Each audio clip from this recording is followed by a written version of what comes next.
Gracias, Marcelo. Noche fría, como decía Noel Cisneros, pero debate caliente, Vivi. ¿Qué tal, Daniel? Muy buenas noches para todos, bienvenidos. Está en el Parlamento debatiéndose esta ley de presupuesto quinquenal. Ya ha sido aprobada en general, en el articulado en su conjunto, que son 723. Pero lo cierto es que continúa el debate en el articulado ahora, ¿no? Continúa el debate y tenemos a Juan Pablo da Costa que va a estar actualizándonos allí. Vamos a estar en contacto con varios legisladores que están discutiendo este nutrido presupuesto. Bueno, este es uno de los asuntos, pero además, vean ustedes, hemos reunido mucha información para uno de los temas que viene también en los próximos minutos y tiene que ver con este acto del MLN. De hecho, se inscribe ahora ante la Corte Electoral como partido, reivindica lo de la toma de Pando, y hay mucha gente que de pronto ustedes conocen en la calle, en el grupo de amigos, en la familia, que dicen 2020, en medio de una pandemia planetaria, y estamos todavía considerando estos asuntos de la historia reciente. Bueno, ese es el primer planteo que queremos hacerle al panel también. Pero además este acto que tuvo un tema central y fue también cuestionar este presupuesto, cuestionar al gobierno, el MLN, que es la primera fuerza de izquierda que hace un acto no electoral, podríamos decir, claro, desde que el Frente Amplio está en la oposición después de 15 años. Bueno, de esto vamos a estar hablando, un par de consejos y ya nos vamos directamente con el panel. En este año tuvimos que cambiar muchas cosas en nuestra vida, pero en Acompaña todo sigue como siempre. Todos sus acompañantes son enfermeros titulados y esto nunca cambia. Acompaña. Llama ahora 0800 89 39. Bueno, podríamos tener aquí en el escritorio de Todas las Voces decenas de libros. Se habrá escrito libros, sí. Me permití elegir dos, uno de Clara Aldrigui sobre la izquierda armada, ideología, ética e identidad en el MLN Tupamaros, y el de Rolando Sasso, que tiene que ver directamente con la toma de Pando el 8 de octubre del año 1969. Y queda planteada esa pregunta, ¿no? ¿Por qué no hay como una sensación de que se supera esta etapa de la historia reciente? Fito Garcés, buenas noches, ¿qué tal? Buenas, ¿cómo andás? Bien, ¿qué te parece a vos? Déjame contar una cosa. Claro. Tenemos el privilegio de que casi siempre nos mire Enrique Iglesias. Sí. ¿No? Deberíamos ponernos de pie, porque Uruguay le debe todavía un gran homenaje, ¿no? Y Enrique me decía hace un mes atrás, algo así, cuando estábamos en alguna de estas discusiones sobre el pasado que hemos tenido, me decía como asombrado, Uruguay, que tiene cosas tan maravillosas, tiene esta propensión a estar instalado todo el tiempo en cosas que pasaron 50 o 60 años atrás, ¿no? No podremos dedicar, lo trato de resumir a él y de interpretar bien, más tiempo y más energía al futuro. Está bien hablar de pasado. Bueno, tenemos un problema con el micrófono, Fito. Vamos a corregirlo para que se pueda escuchar con atención lo que estabas diciendo. Okay. También he tenido el privilegio de estar con Enrique Iglesias y además fue aquel hombre de la perspectiva, ¿no? De la CIDE, cuando creó aquella usina del pensamiento, cuando generó aquella instancia que permitía pensarnos en Uruguay de acá a 20, 30 o 40, no, de aquel momento a 20, 30 o 40 años. Totalmente. Bueno, José Vallardi, ¿cuál es su opinión sobre esto? A ver, yo viví parte de esa historia, aunque todavía no había llegado a cumplir 15 años cuando sucede lo de Pando. Cada fuerza política reivindica, o sea, cada fuerza política tiene derecho a reivindicar o a conmemorar en cualquier fecha que entienda lo que entienda. ¿Y usted coincide con ese concepto allí que dice polémico acto de los Tupamaros? No, yo no creo para nada polémico, pero creo que estamos polemizando sobre el acto, pero no creo que haya sido polémico. En primer lugar, porque creo que hubo dos reivindicaciones. Una reivindicación fue el reconocimiento al aniversario de la muerte del comandante Ernesto Che Guevara, y otra fue el recuerdo o la rememoración de los 3 tupamaros que murieron ahí, Culteli, Salerno y Zabalza. Es la primera vez, o no es la primera vez porque no he ido a los actos, no pertenezco a esa historia, ni la viví, en la que no se pone, ¿está bien?, el tema de la toma de Pando en el cartel, se pone la reivindicación de Ernesto Che Guevara y de los caídos en Pando. ¿Y eso cómo debe ser leído?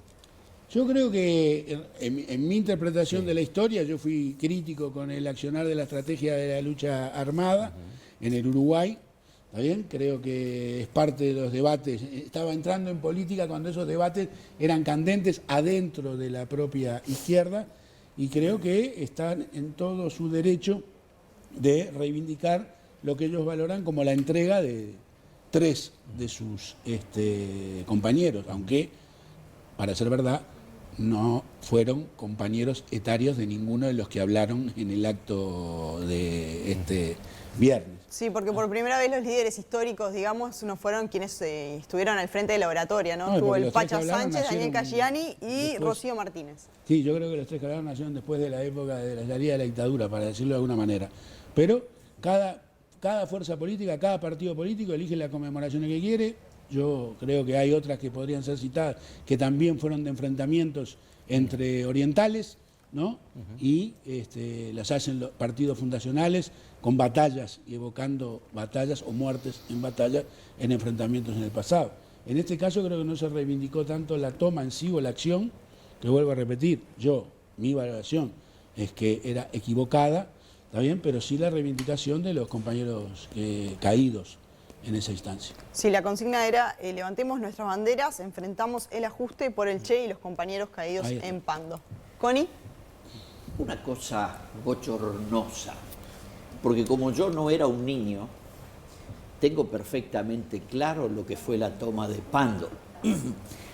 Más que lo que fue la toma de Pando, además, murieron allí por lo menos una persona a la cual conocía, por razones completamente ajenas y que no era un amigo, pero además murió un señor que recibió una bala de origen desconocido y su hijo está todavía penando para que tenga un reconocimiento de lo que ocurrió, más un agente de la comisaría, en un acto bochornoso, vergonzoso y escandaloso que, para peor, el expresidente Mujica en la película de Kusturica tuvo a mal contarle las mentiras, que es lo que habitualmente hace, diciéndole que cuando salieron se fueron a tomar una cerveza, es decir, habían ido a un picnic.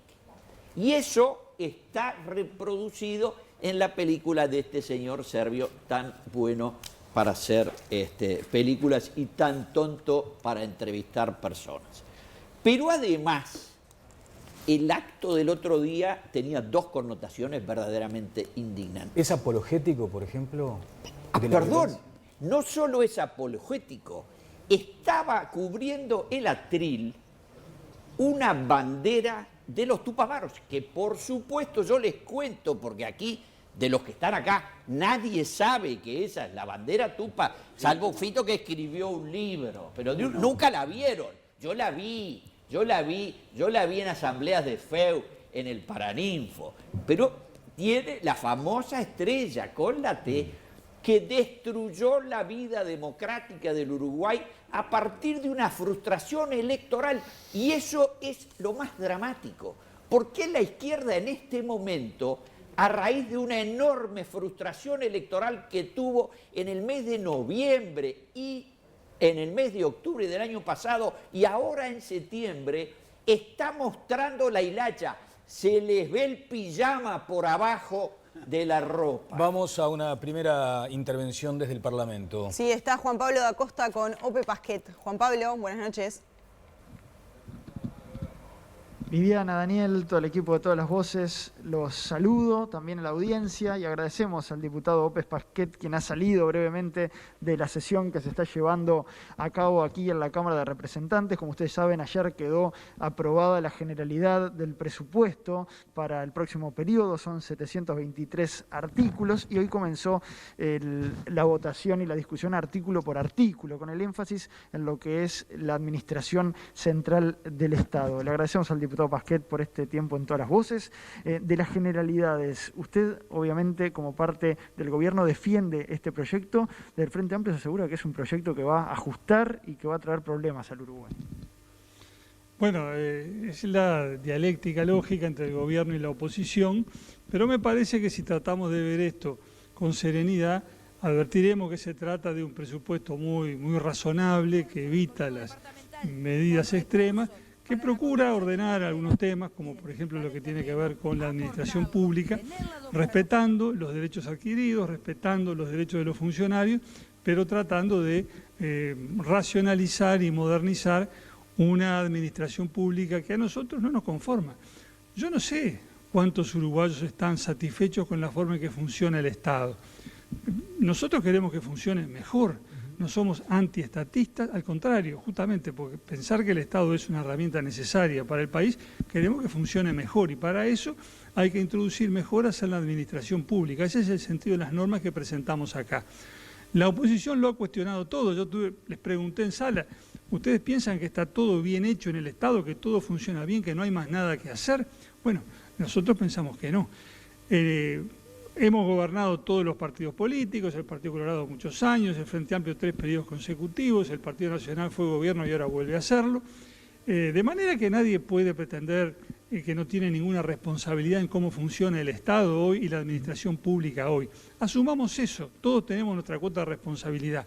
A partir de ahí tratemos de mejorar, de eso se trata. El diputado Pasquet, el Ministerio de Economía ha hecho algunas previsiones sobre, por ejemplo, el déficit fiscal, el crecimiento de la economía, la inflación, que va a buscar que se encuentre en el rango meta. El Frente Amplio dice que no hay certezas por lo que es la situación y la coyuntura internacional. Hoy se discutió y se debatió sobre la pérdida salarial que van a tener los trabajadores del Estado en el próximo año. Se compromete la coalición de gobierno a que haya una recuperación para el final del periodo. ¿Cómo se va a lograr? Bueno, hay más que un compromiso político, hay una norma jurídica que está contenida en el artículo 4 que dice que el proceso de recuperación salarial comenzará en el 2022 y deberá terminar al 1 de enero del 2024. Ese es el compromiso y esa es la norma. Lo que no se puede decir ahora es qué porcentaje se va a recuperar en el 2022, qué porcentaje se va a recuperar en el 2023. Es decir, ahí estamos en ese plano de la incertidumbre, que es el producto de la pandemia, y creo que es un dato que no podemos desconocer. Hay un gran signo de interrogación sobre varios temas de la vida nacional. Estamos a esta altura del mes de octubre y no sabemos qué va a pasar con la temporada turística, porque hay decisiones que hay que tomar en esa materia que tienen que tomarse en función de la evolución del estado sanitario, acá y en los países vecinos. Entonces, si no tenemos claro todavía cómo va a ser la temporada turística, y lo señalo como un ejemplo nada más, ¿cómo podemos anticipar ahora que el aumento en el 2022 va a ser de tanto o de cuánto y que en el 2023 va a ser de tanto o de cuánto? Digo, manejémonos con realismo y razonablemente. Lo importante es que el compromiso de la recuperación salarial está.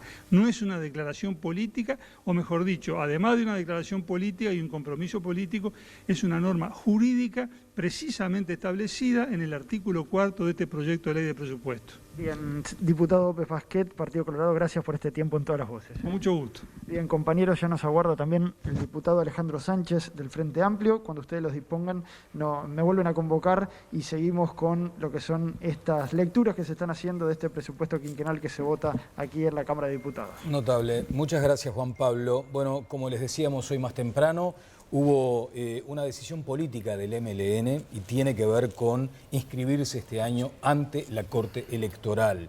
Pues bien, allí también seguramente de aquí para adelante se van a comenzar a generar algunos comentarios sobre eso. Pero como decíamos, habló Daniel Caggiani. Sí, fue uno de los oradores del acto, así que les proponemos escuchar un tramo para poder seguir en el debate. Pero además de tener derecho, tenemos la obligación de hacerlo. Hoy más que nunca de recordarlos como seguramente a ellos les hubiera gustado. En el combate, reflexionando y luchando con los mismos sueños. Pero no solo tenemos el derecho y la necesidad de recordar a estos compañeros y compañeras que hoy no están, sino también tenemos el derecho a decir lo que pensamos, como tupamaros. Tenemos el derecho de expresarnos colectivamente, tenemos el derecho de decirnos cosas y tenemos el derecho también de expresarlo públicamente. Sobre un proceso de liberación nacional es determinante para la consideración de los principales problemas estructurales que tenemos que resolver como nación, así como en el campo de la construcción de las alianzas y los apoyos políticos y sociales que debemos tejer. Por eso, compañeros, es necesario levantar la bandera de la resistencia, como bien dice la convocatoria, hacia un gran río de dignidad, de resistencia, de lucha contra la pobreza, el hambre y por la esperanza. Solo así, compañeros, habrá patria para todos. Muchas gracias.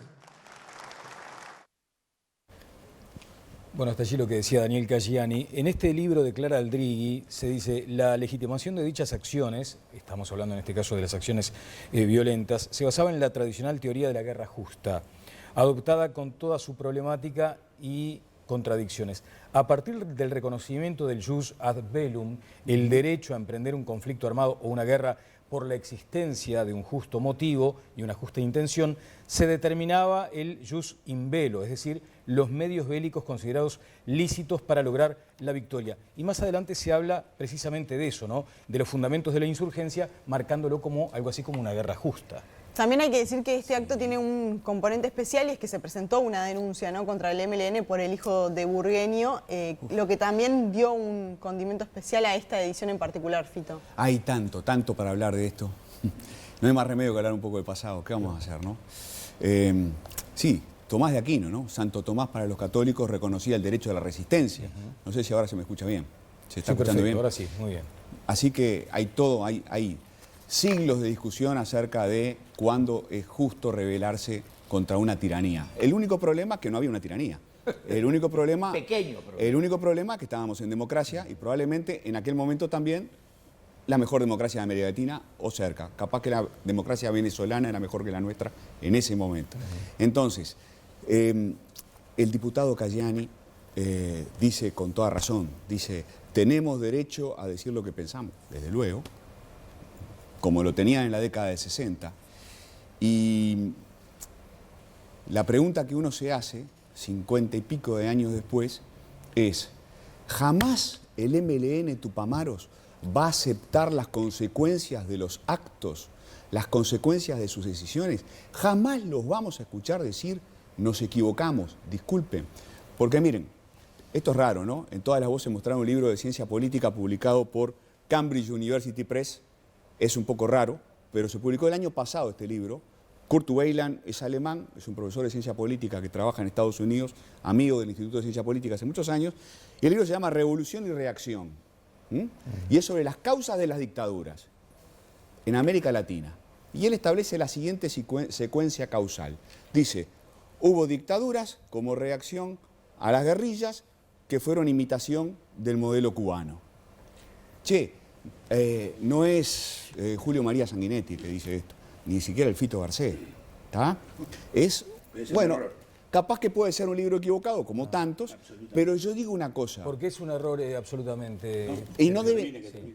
Yo digo, Pepe, ya que estás, no tienen que pedir disculpas a los tupas. No van a aceptar las consecuencias de sus actos. Siempre la disculpa es, cuando se habla genéricamente de pedir disculpas, sí, planteemos de qué tienen que pedir disculpas. Pero porque generaron una reacción brutal no, de ninguna que terminó manera, en una dictadura. De ninguna manera. En realidad, ya yo he dicho acá, la teoría de los dos demonios conmigo no va. ¿Está bien? No, para Las dictaduras en América Latina estuvieron inscriptas en una estrategia impuesta por los Estados Unidos en el marco del conflicto entre Estados Unidos y la Unión Soviética. Acá hubiera habido dictadura igual. No. ¿Por qué hubiera habido? Bueno, ¿puedo? Perdón, ¿Puedo? Yo vieron que dejo. ¿Está bien? ¿Por qué hubiera habido dictadura igual? Porque lo que estaba en juego en América Latina en ese momento era el tema de la redistribución de la riqueza al interior de todas las sociedades de América Latina. Yo creo que usaron una estrategia equivocada, ya lo dije, no necesito repetirlo de vuelta. Pero acá el gran problema, la dictadura no fue contra el MLN. No, claro. La dictadura no fue contra el MLN porque el MLN estaba derrotado en octubre del 72 y la dictadura fue contra el movimiento popular organizado en el Uruguay. Pero el MLN... otra cosa, es decir que la guerrilla mayúsculo siguió. Acabamos de escuchar de sí. Pepe, pero mayúsculo. Yo escucho mucho disparate. Mayúsculo. No lo califico. No, mayúsculo. Escucho mucho. Mayúsculo disparate. ¿Puedo cortar un poquito a Pepe? Es increíble lo que estamos asistiendo. Para llevarse puesto la supuesta teoría falsa de las... Fíjese el procedimiento. Las teorías son buenas o malas, explican o no explican los fenómenos. La teoría de los dos demonios, que la primera oradora del evento de los Tupas del día 8 de octubre se despachó con alegría diciendo los disparates más grandes, ocurre en el Uruguay en el mes cuando posterior a las elecciones de noviembre del año 62, el grupo del Partido Socialista, que se había aliado con un diputado tránfuga del Partido Nacional que se llamaba Enrique Erro y tenía la lista 41, se alían para hacer la Unidad Popular. Les va como el traste. Enrique Erro sale diputado, pero la diputada que venía después se queda con la banca de Vivian Trías y el Partido Socialista queda en Pampa y La Vía sin representación parlamentaria. Ahora, un año antes, el 8 de agosto de 1961, en ocasión de la reunión del CIES en Punta del Este, vino a Montevideo al Paraninfo de la universidad Ernesto Che Guevara y preguntado sobre, es decir, la hipótesis de si la revolución cubana, que entonces era la maravilla, pregúntenle a nuestros cubanos hermanos ahora que viven en Uruguay, la maravilla de 60 años de privaciones, cárcel y torturas, y él dijo, los uruguayos no deben meterse en esto porque ustedes tienen libertades. ¿Y cómo perdimos las libertades? Cuando estos señores, pasó las elecciones, un grupo que incluía, por supuesto, a Mujica y a Ñato Fernández y a Julio Marenales y y por supuesto, al papá de Raúl Sendic, todos estaban en la lista del Partido Socialista en la Unión Popular, marcharon al Espiedo y nos quisieron llevar a el surgimiento. Con metralletas. Fito Arce. Haiga paz. No, yo no. Haiga paz. No me yo creo, en el acierto o en el error, soy de los que piensa que no hay ninguna dictadura sin demanda autoritaria. Esto que digo es horrible, ¿no? Yo la primera vez que lo leí por ahí digo, es espantoso, ¿no? Hay a ver, en la década del 60, por una serie de razones, porque la estanflación, la violencia política, los excesos del movimiento popular también. También los excesos del movimiento popular, del sindicalismo, del movimiento estudiantil, pero digamos cuáles. de todos. ¿Tá? Un país que se fue crispando, que se fue volviendo loco. ¿Tá? Todo eso generó una demanda autoritaria. Por algo los militares lograron legitimarse. Entonces, claro que estaban derrotados los tupamaros en 1972. Octubre del 72. Pero hay un decreto, después de la fuga, del abuso, como se le llamó, la fuga de Punta Carretas, hay un decreto presidencial que establece que serán las Fuerzas Armadas las que deberán combatir la subversión. Entonces, de última, todo ese proceso a lo que la guerrilla contribuyó a legitimar el ingreso de las Fuerzas Armadas que terminaron quedándose con el poder. Fueron contra el movimiento popular organizado, fueron contra la Central de Trabajadores, fueron contra todas las asociaciones que trabajaban en la legalidad y fueron en junio del 73. Pero querer discutir que acá hubo una estrategia continental, ¿por qué se llevaron puesto a Salvador Allende? No, está bien. Ajá. Y en Bolivia, ¿cómo estaba? ¿Quién se llevó puesto a Salvador Allende? Los camioneros, Pepe. Los camioneros que le hicieron una cola de 40 kilómetros. Hubo un golpe articulado. Volviendo ahora a la realidad, ahora que la Corte Electoral lo reconoce como un grupo político, ¿creen que en eso cambia en algo el discurso? Mirá, ¿sabes una ¿Dónde cosa? se para el MLN hoy? Mirá, es bien interesante eso. Esa noticia circuló hace bastantes meses, 5 o 6 meses. Yo me quedé rascando la cabeza porque no termino de entender bien este asunto de que, a ver, ¿qué es lo que sabíamos hasta ahora? Sabíamos que el MLN fabricó el MPP, ¿no? Contribuyó a fabricar el MPP en 1989, después se fue quedando sin aliados y el MPP terminó siendo como la etiqueta electoral del MLN. Eso fue lo que pasó en estos años. Pero ahora resulta que además del MPP vamos a tener MLN como sector político electoral. Claro. Eso es misterioso. ¿Qué quiere decir en términos políticos? ¿Qué quiere decir? Que hay una estrategia nueva. ¿Cuál es? Capaz que es separar el MPP un poco más del MLN. Ahora, al mismo tiempo, Cayani y Sánchez... Sería interesantísimo este planteo para nuestro próximo entrevistado, al que no le vamos a consultar por esto, porque el asunto hoy es el presupuesto. Podríamos igual Sánchez, pero que me explique a mí, que yo no lo entiendo. Podríamos deslizar esto. Yo no lo entiendo, que me lo explique. Claro, a ver si Juan Pablo da Costa tomó nota de esta parte del debate aquí en Todas las Voces y se lo puede trasladar, aunque más no sea como un titular, a Pacha Sánchez, que está contigo, Juan Pablo. Bien, Daniel, así es. Le agradecemos también al diputado que acaba de salir de la sesión donde se sigue discutiendo el presupuesto. Diputado Alejandro Sánchez, le mencionó que se está discutiendo, queremos hablar del presupuesto con usted, pero sobre el pasado reciente, MLN, MPP, le consultan por qué el cambio de denominación o por qué se vuelve a lo del MLN y después hablamos de presupuesto. Bueno, no entiendo muy bien lo que me están preguntando, pero no hay ningún cambio de denominación. El Movimiento de Participación Popular existe desde el año 89 y el Movimiento de Liberación Nacional existe de mucho tiempo atrás. Se reintegró al trabajo político dentro del MPP y lo que existe es una ley de financiamiento de los partidos políticos. La gente va ingresando a las organizaciones y lo que hizo el MLN simplemente es registrarse para tener una personería jurídica como tienen todos los sectores y partidos políticos que están integrados, en este caso, a un partido mayor como es el Frente Amplio. Bien.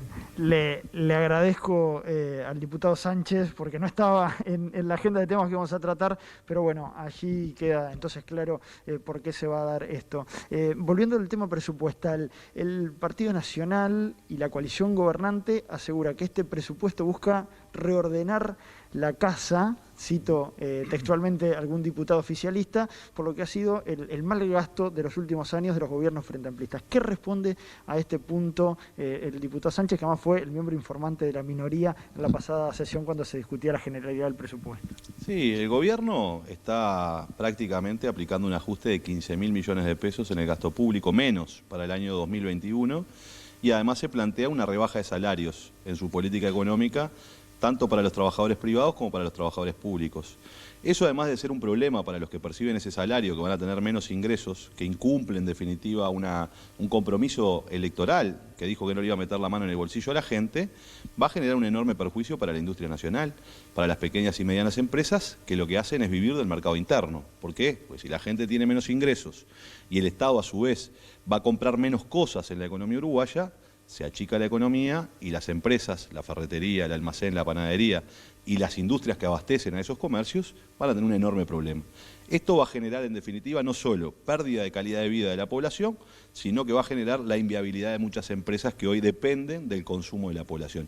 Ahí está el problema. Ahora, el gobierno lo que está tratando de hacer, en vez de hacerse cargo de qué es lo que quiere hacer y fundamentarlo por qué lo hace y cuáles son sus razones, trata de buscar de vuelta una especie de debate casi electoral, en definitiva, que habrá tenido resultados en las elecciones nacionales pasadas, pero que ahora que están gobernando y construyendo leyes que van a ir hacia el futuro, deberían tener la capacidad de fundamentarlo no sobre el pasado, sino sobre lo que pretenden hacer. La ahora oposición asegura que hay allí un desfasaje con el presupuesto, es decir, se mantienen las partidas presupuestales, pero con un presupuesto que no tiene en cuenta la inflación del último tiempo. Por supuesto. Y además, no solo es así, por eso son esos 8.000 millones menos que van a ir a la educación, no solo lo dice el Frente Amplio, lo dice el presidente de la ANEP. Robert Silva vino al Parlamento a decirle, me están dando solo los recursos para el 21, pero no para el 22, para el 23 y para el 24. Hay obras de infraestructura que se van a empezar a inaugurar en este tiempo, que vienen de las obras que ya se concedieron de la participación público-privada, que necesitan de funcionarios y no le van a poner plantas adentro. Y eso debería estar en el presupuesto quinquenal, porque acá estamos en un presupuesto quinquenal. Nosotros hemos hecho una propuesta. Sin aumentar el déficit fiscal, existe una partida, un rubro dentro del presupuesto que tiene más de 22.000 millones de pesos, que es el rubro refuerzo de rubros e imprevistos. De allí se podría sacar un conjunto menor, sin dejarle sin posibilidades al Poder Ejecutivo de algún imprevisto, pero la mitad de ese rubro se podría destinar hoy y se asistiría, por ejemplo, a las necesidades de la UTEC para seguirse desarrollando en el interior, de la Universidad de la República para aumentar las becas en un momento en que los estudiantes de bajos ingresos seguramente tengan dificultades, y asistir, por ejemplo, en este caso a la ANEP, para mejorar lo que va a ser la asistencia en primera infancia, particularmente jardines, que se van a empezar a inaugurar dentro de poco. Bien, diputado, queremos agradecerle. Hay una pregunta desde Piso de nuestra compañera Viviana Ruggiero. Sí. Creo que volviendo al tema anterior, el que se está debatiendo en Piso, vinculado al pasado reciente. Viviana, le voy a pasar el auricular al diputado a ver si puede escuchar. Sí. Impecable. Sánchez, ¿cómo le va? Buenas noches. Buenas noches, ¿nos escucha? Hola, Viviana.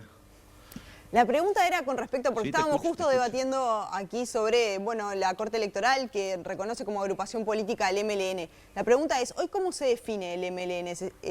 Y también, ¿cuál es la diferencia o cómo se van a posicionar con respecto al MPP? No, eso no tiene ningún tipo de modificación. Esto quiero insistir. No hay ningún tipo de modificación en la presentación política del MLN, que está integrado al MPP. En el MPP existen diversas organizaciones, una de ellas es el MLN, es parte de su fuente originaria, quien fue la organización fundadora, pero aquí lo que se está haciendo simplemente es, el MLN va a presentarse para tener su personería jurídica registrada en el Uruguay, para que sus bienes no estén a nombre de personas, sino que estén a bienes de la organización, y esto tiene simplemente un fundamento que está en la biología.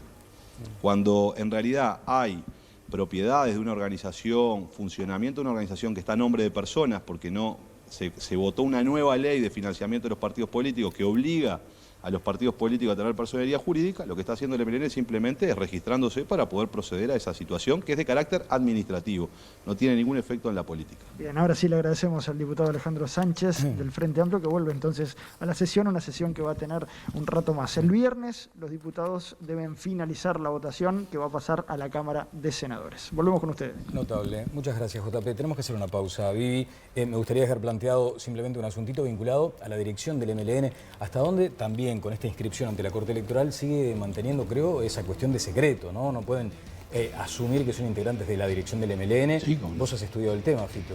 Sí, yo qué sé, mirá, yo en el año 2005, cuando quería entender qué había pasado con el MLN después de la dictadura, fui a Tristán Narvaja y pregunté, me gustaría tener los documentos del MLN. Bueno, algunos sí y otros no. Los de la Quinta Convención de 1990, no, esos no se pueden leer. Por suerte los conseguí después. Quisiera saber quiénes integran el Comité Central del MLN desde el año 2000, planteé desde el año 1990 para adelante. No, esa información es reservada. Por eso también cómo se define, digo, si es una... Hoy por hoy se puede conocer, se puede conocer la integración del Comité Central del MLN. Bueno, ¿qué piensan de la lucha armada quienes integran el MLN hoy? Yo quisiera saberlo. Lindas preguntas que quedan planteadas para el futuro aquí en Todas las Voces. Ahora la pausa. La pausa.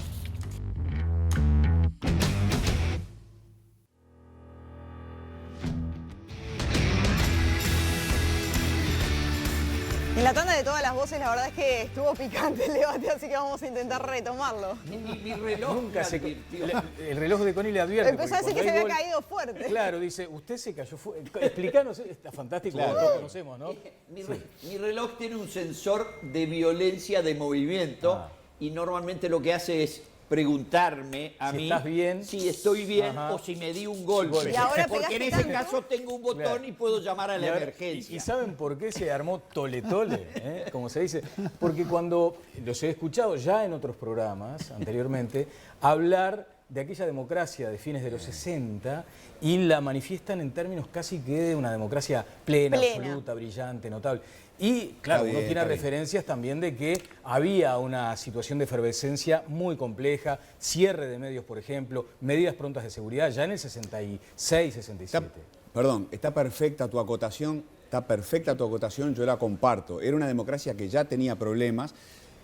Hace un ratito mencionaba a Sanguinetti. Yo siempre recomiendo leer La agonía de una democracia. Claro. Es un lindísimo libro, escrito por un protagonista de la época, ¿no? Y ahí, bueno, queda bastante claro, ¿no?, el proceso de decadencia, de agonía de una democracia.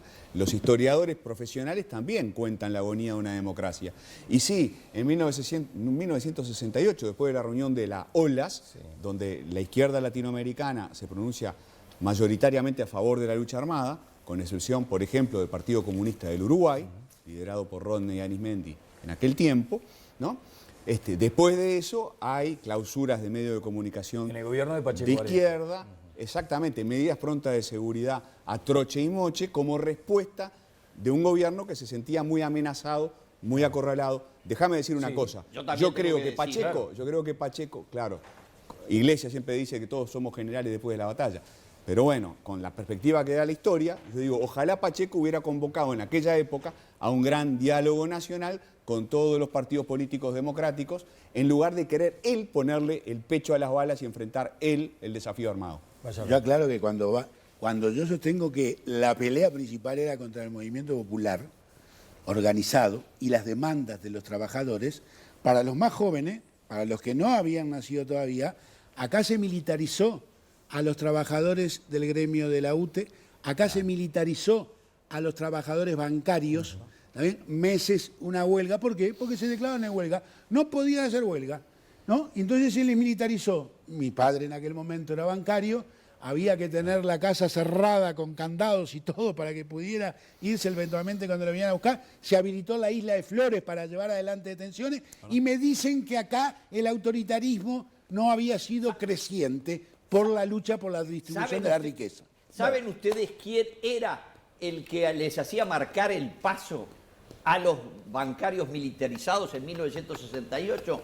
Mi amigo el general Liber Seregni, jefe de la región militar número 1. Sí. Es decir, era o no era un soldado que cumplía la ley y la Constitución. Sí. Y señores, yo les digo que la Constitución en su artículo 168 lo dice con todas las letras y yo se lo voy a leer, inciso 17, porque en una época lo sabía de memoria, pero ahora lo tengo que leer.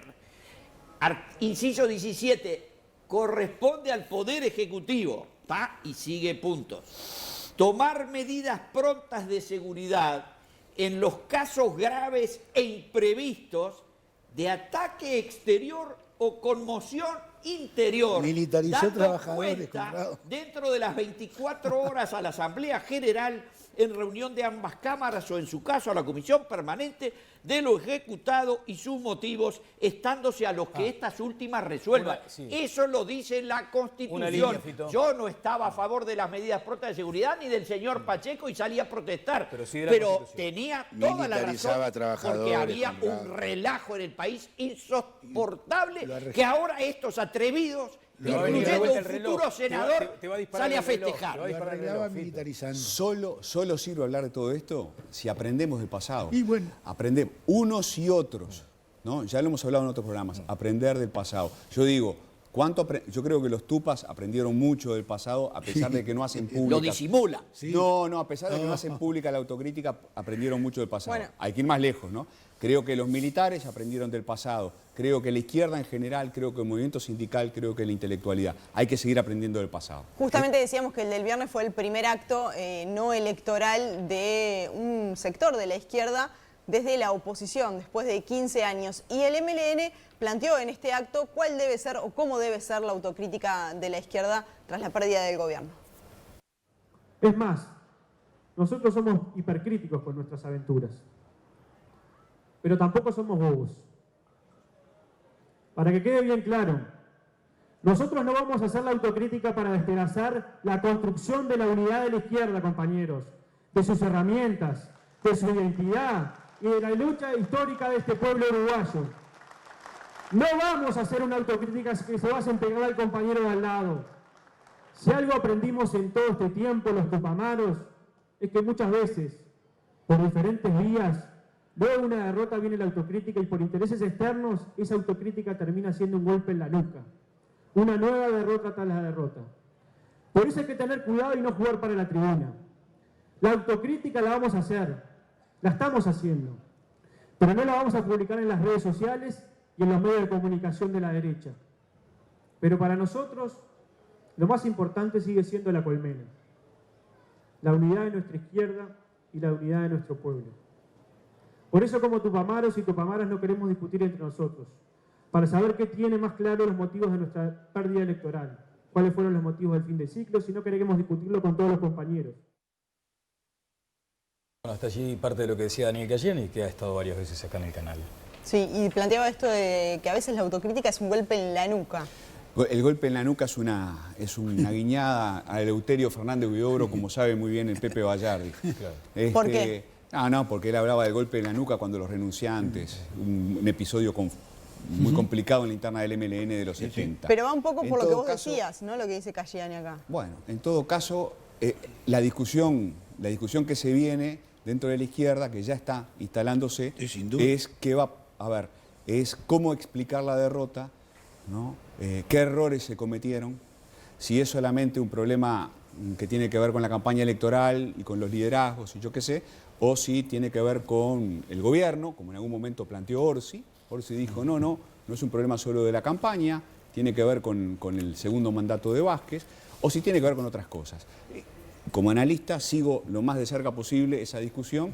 Los partidos tienen que ser muy cuidadosos a la hora de la autocrítica, es cierto, ¿no? Si un partido se prende fuego, no queda nada, ¿no? Entonces, bueno, vamos a ver cómo manejan la autocrítica. Vamos a ver. Bueno, va a haber mucha expectativa, el país va a estar siguiendo la autocrítica y en realidad, entendamos, no, yo no he visto autocrítica de nadie, pero yo creo en la autocrítica y creo en la necesidad de evaluar los 15 años, evaluar tanto el papel del gobierno como evaluar el papel de la fuerza política y evaluar qué cosas se hicieron bien, qué cosas se hicieron mal, porque la autocrítica tiene que ser un instrumento de aprendizaje y sobre la base de la corrección de aquellas cosas que se hayan hecho mal, proyectar el futuro. Y creo que en ese sentido, bueno, veo que hay mucho interés nacional por ver cuál es Ahora, el proceso de Pepe, autocrítica. ¿se conocieron algunos lineamientos o por lo menos unas primeras No, pinceladas? Eso es un primer borrador que se ha hablado mucho, que hubo una comisión que se conformó y dentro de esa comisión un subgrupo elaboró esas primeras líneas que son, digámosle, las líneas que pretenden matrizar el Pero proceso. vos las leíste y ¿qué pensaste?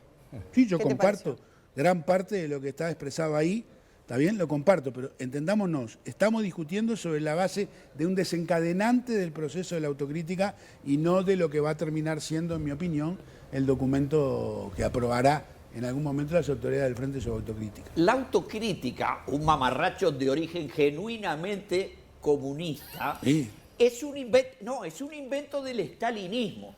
Cuando Del marxismo-leninismo.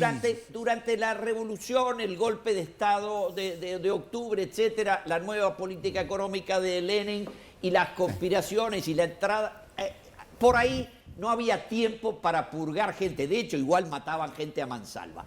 Pero cuando viene el régimen de Stalin, a partir del año 29, Stalin empieza a hacer lo que hizo, como prueba muy bien Luis Nieto, Fidel Castro, a matar uno atrás de otro a todos sus lugartenientes. A todos, del primero al último, como decía Jorge Valle.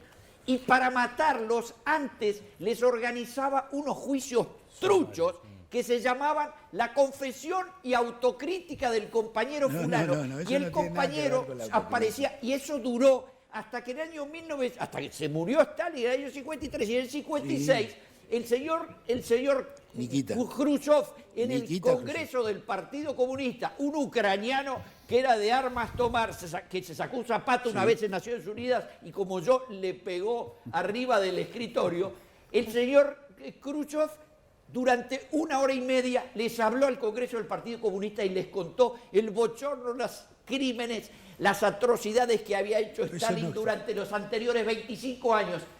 No tiene nada que ver con la autocrítica. Y en un momento del discurso dijo, ¿y dónde estaba? Le hicieron la pregunta, ¿dónde estaba usted, don Nikita? Siempre estaba. Y levantó la vista y dijo, ¿quién fue el que dijo? Nunca en la vida apareció. Una vergüenza tener a un futuro senador de la República participando en una reunión de un evento que se recuerda un alzamiento y una toma de una ciudad por un grupo insurgente. Una vergüenza. Los partidos tradicionales recordamos momentos en que nos batimos por la libertad, el voto secreto, la participación del interior y la defensa de las leyes, que era lo que llevaban en carpintería los soldados de Manuel Oribe. Se evoca lo que dice Conrado. Y a mí no me parece mal que lo evoquen, ¿está bien? Aunque no haya compartido muchas de las situaciones que dieron lugar a esos enfrentamientos, pero no me parece mal que se evoque. Entonces no veo por qué reivindicamos algunas evocaciones y otras nos parece que son censurables. No, a mí lo que me pasa cuando los escucho, yo nuevamente digo, no viví esa etapa, la estudié, es que siento que hablan de otra época. O sea, no es el Uruguay en el que yo vivo. No, no es el Uruguay de ahora. Fui a algunos actos, recuerdo uno cuando estaba preparando el libro de Sendik, fui a algunos y los escucho y digo, o sea, vivimos en dos países distintos. A ver, no es el Uruguay de ahora, pero en todo caso ubiquémonos en el Uruguay en la que se daban las contradicciones. Está bien, pero muchas veces hablan desde la actualidad. No. Y que esas contradicciones que se dieron en su momento llevaron a que hubiera niveles de enfrentamiento y de autoritarismo creciente que, en mi opinión, derivaron en la dictadura no por la acción del MLN. Volvemos al origen de la pregunta y tiene que ver con eso. ¿Por qué razón no podemos tener una instancia superadora y que nos haga pensar, como decíamos hoy, con otro compromiso por el futuro, por decir una frase muy escuchada? Ese es el punto, ¿no? Porque acá en definitiva hay militares y hay, digamos, combatientes que parece que no tienen esa capacidad de generar un ámbito para decir hasta aquí y de aquí para adelante superemos esto. Pero yo no es una lógica que no comparto, ¿eh? Que la explicación sea que entre los militares y los combatientes No, por no los lo dos, comparto. sí, queda claro, pero te digo en el sentido figurado, de por qué no se ponen de acuerdo quienes hoy están enfrentados. Déjame decir dos cosas. Vivimos en un país infinitamente mejor al país de los años 60. Mucho mejor. No A me mí queda cuando duda. me hablan de qué bárbara, ¿no? Qué bárbaro los políticos de antes. Dame los políticos de ahora. Creo que tenemos muchos mejores políticos y un sistema político mucho más sano y una democracia mucho mejor después del 85, en estos 30 y pico de años que tenemos de libertad, que antes. Los 60 fueron un desastre, un verdadero desastre por donde los mires. Entonces, no reconoces la discusión porque hemos progresado mucho, porque sí, la democracia uruguaya Claro, le pero ¿sabes cuesta, qué me pero pasa? aprende Yo de sus escucho al errores. Pacha Sánchez o a Casciani Sí. en otro lado, en el Parlamento, en Sí. otro lado, y lo siento que son políticos de hoy. Claro. Los escucho en el acto Sí, del MLN bueno. y es otro el discurso que hacen. Es cierto, bueno, está bien.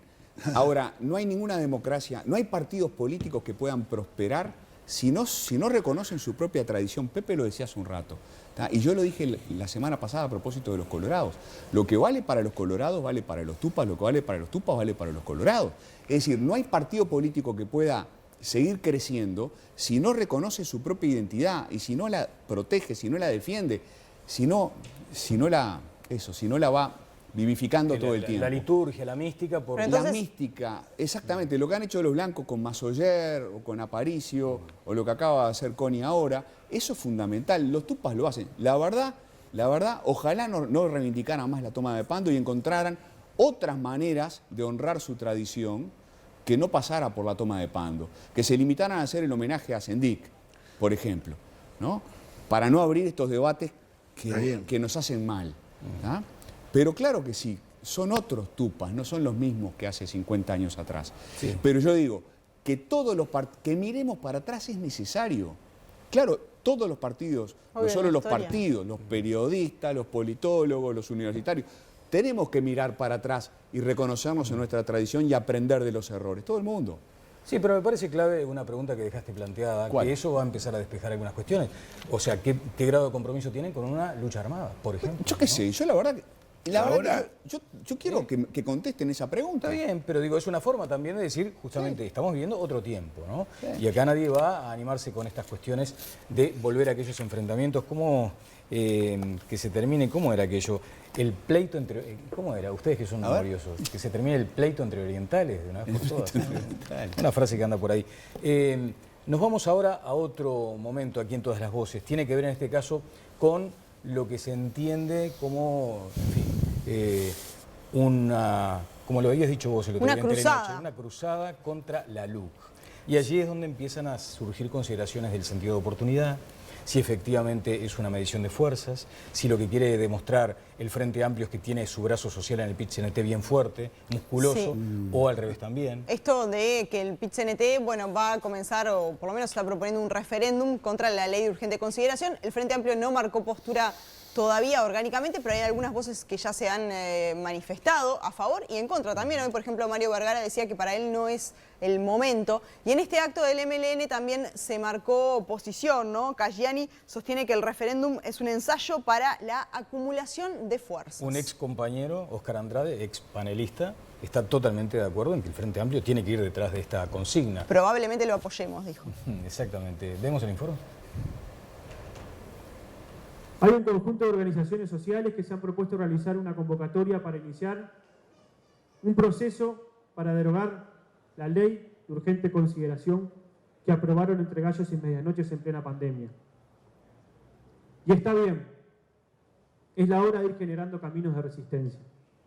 Hay que afinar la puntería para que este proceso de convocatoria a un referéndum para derogar la ley de urgente consideración, o una parte, sea un verdadero proceso de acumulación. No es una tarea fácil. Como Tupamaros, en nuestra declaración decíamos sobre este tema hace un tiempo. Todo instrumento que surja de la lucha de nuestro pueblo y sus organizaciones más representativas debe estar orientado a profundizar y ampliar la base política y social que permita resistir el modelo regresivo y hambriador del actual gobierno. Por eso le queremos decir que si este es el sentido y el alcance de esta convocatoria, sepan que van a contar con nuestro apoyo. Bueno, hasta aquí lo que decía Caggiani sobre esta cruzada. Y también se puede sumar al comunicado que sacaron en agosto, ¿no? Que allí plantearon 12 puntos y decía que la derecha gobierna aplicando un modelo de ajuste y violencia, así como regresivo y hambreador, entre varios aspectos. Sí, me hace acordar el párrafo ese tan polémico del programa del Frente Amplio de cara a las elecciones departamentales, ¿no? Pero ¿cuánto tiempo más tenemos que tolerar esta falta de respeto a los ciudadanos uruguayos? Este señor Caggiani y Alejandro Sánchez son unos atrevidos, porque que hayan perdido las elecciones no les da derecho.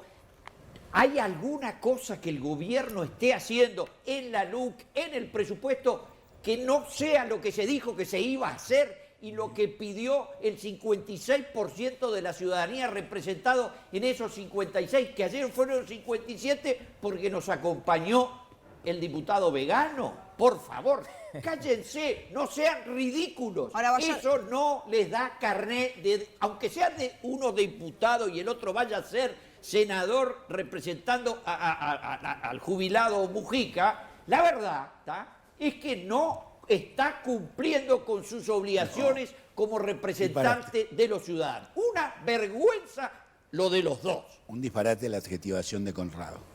En realidad tiene el mismo derecho porque fue votado por la gente. Pero no se da derecho la gente, a homenajear a los que se levantaron contra la democracia. Conrado. Será la gente la que lo sacará o no lo sacará. Y eso lo deseo fervientemente. Ahí, sí, está bien, yo sé que tú lo deseas. Pero además no tienen derecho a opinar sobre lo que decidimos el 56% de los uruguayos. Conrado, no te van a pedir permiso a ti para opinar, para que le des el derecho de opinar. Van a opinar lo que entiendan que tienen que opinar. Y yo voy a defender que opinen lo que entiendan que tienen que opinar. Y los vas a votar, además.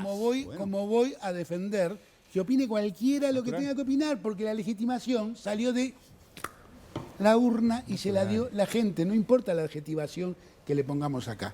¿Está bien? Entonces yo creo que ahí hay un componente que a veces nos vamos. Era obvio que ya discutimos acá que Mujica no iba a quedar todo el periodo, va a ir Sánchez y será senador y tendrá la misma legitimidad que cualquiera de los otros 30 que están con él en la misma Cámara. Pepe, pero ¿compartís que esto del referéndum puede ser un ensayo para esto de la acumulación de fuerzas? A ver, yo creo ¿Crees que es momento? Yo creo que hay un posicionamiento. Daniel ahora decía, bueno, es el brazo social. No, acá nace de adentro del movimiento sindical, que antes de que el Frente Amplio se hubiera pronunciado, porque todavía no se pronunció, ya tomó una posición que es enfrentar el referéndum, la LUC, o artículos de la LUC, porque seguramente habrá que acordar cuáles son los puntos de encuentro. Sí, no ahí también y ahí hay un tema también, porque se le puede plantear al Frente Amplio, ustedes votaron más de la mitad. Está claro, pero no va a ser, no va a ir un referéndum contra la LUC, ni el Frente Amplio va a apoyar que vaya un referéndum contra la totalidad de la LUC. Habrá que, una vez que se tome posición, si se va a terminar participando, definir qué aspectos de la ley de urgente consideración podrán ser sometidos a referéndum, como en el pasado. Bravo, porque ustedes criticaron en su momento como Frente Amplio aquella propuesta de seguridad de Larrañaga, porque decían que estaba todo metido en la misma bolsa y eran 4 puntos, ¿no? No, pero nosotros criticamos la reforma que impulsaba. Sí, claro, pero digo, en aquel caso se criticaban 4 puntos y decían, no, es demasiado meter todo en la misma bolsa. No, pero siempre, pero ya se impulsaron referéndum acá, Daniel. Sí. Ya se impulsaron referéndum contra leyes en el pasado que no fueron contra la globalidad de la ley, sino fueron contra puntos de la ley. La de empresas públicas. La de empresas públicas. Sí. Subrayar que la democracia uruguaya, unas cosas buenas que tiene, es que complementa la democracia representativa con democracia directa. Eso está bien, eso nos hace mejores. Segunda cosa, el Frente Amplio en particular tiene todo el derecho del mundo de organizar, de promover iniciativas de promover el recurso del referéndum por el camino que sea. Bien. Tercero, me sigue preocupando el tema de hasta qué punto se tiene que meter el PIT-CNT con estas cosas. Fernando Pereira me dedicó una columna en la página del PIT-CNT porque yo vengo argumentando que el PIT-CNT tiene que saber dónde frenar, tiene que frenar a tiempo y no puede confundir su tarea esencial, que es defender a los trabajadores, con vender ideología y trabajar para un proyecto político, que es el proyecto político del Frente Amplio. Tenemos que hacer una pausa rápidamente. Luego les vamos a preguntar a los panelistas, seguramente, ojalá ustedes allí en casa también tomen posición. ¿Irían a Buenos Aires a turismo de compra, como se plantea ahora? Hay puja entre el gobierno uruguayo y argentino. Están proponiendo del otro lado del charco abrir una burbuja sanitaria para que los uruguayos vayan a comprar. Claramente no les vamos a mover la aguja económica. ¿Será que quieren que nos traigamos el virus? Sí, porque además cuando regrese el uruguayo que vaya de compras tiene que estar por lo menos 7 días en la casita. Depende de... Ya venimos con este tema.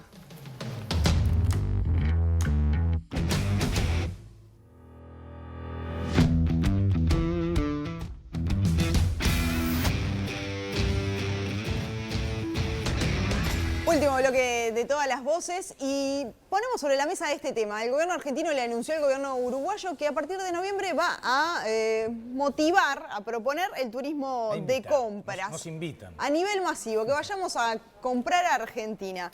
¿Cómo ven las relaciones entre el gobierno uruguayo y argentino? Porque esto suena a... a tocada, ¿no?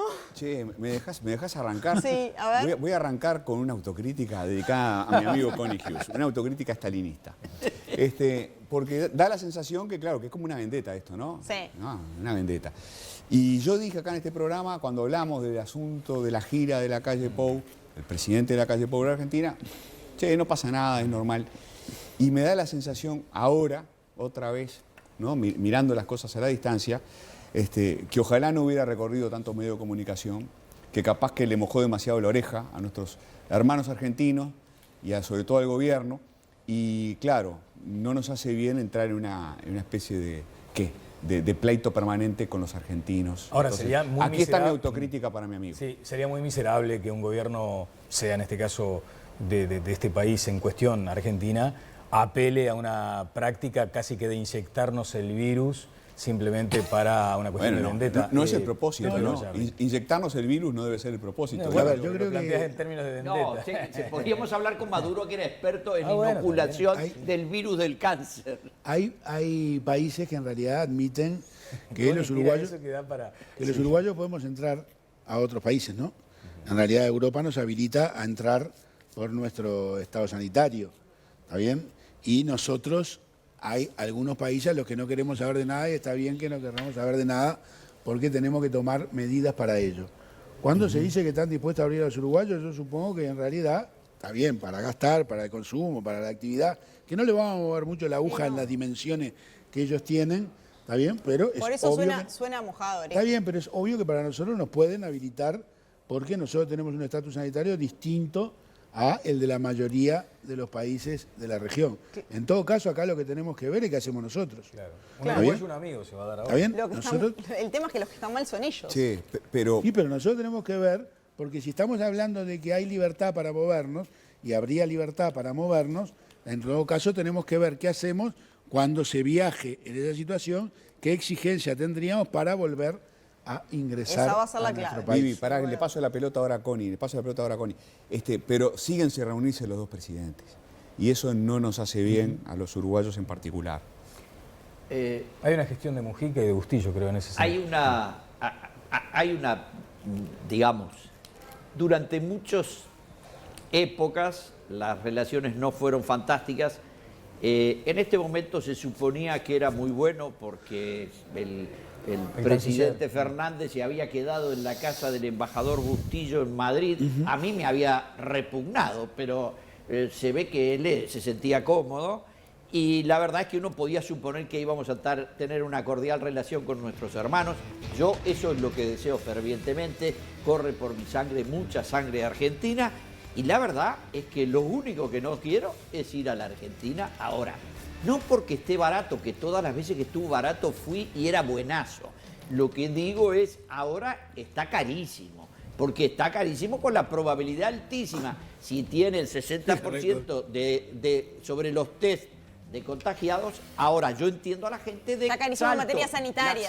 La gente de Salto quiere cruzar. La gente de Salto y Concordia quieren encontrar un arreglo y me parece que eso sí es razonable. ¿Por qué? Siempre. Porque son una ciudad binacional de manera a la uruguayo-argentina y quieren 11 poder segundos, ir mirá, y volver a trabajar. apenas nos da para la despedida, para reencontrarnos el próximo lunes aquí en una nueva edición de Todas las Voces. Chau, chau, que descansen.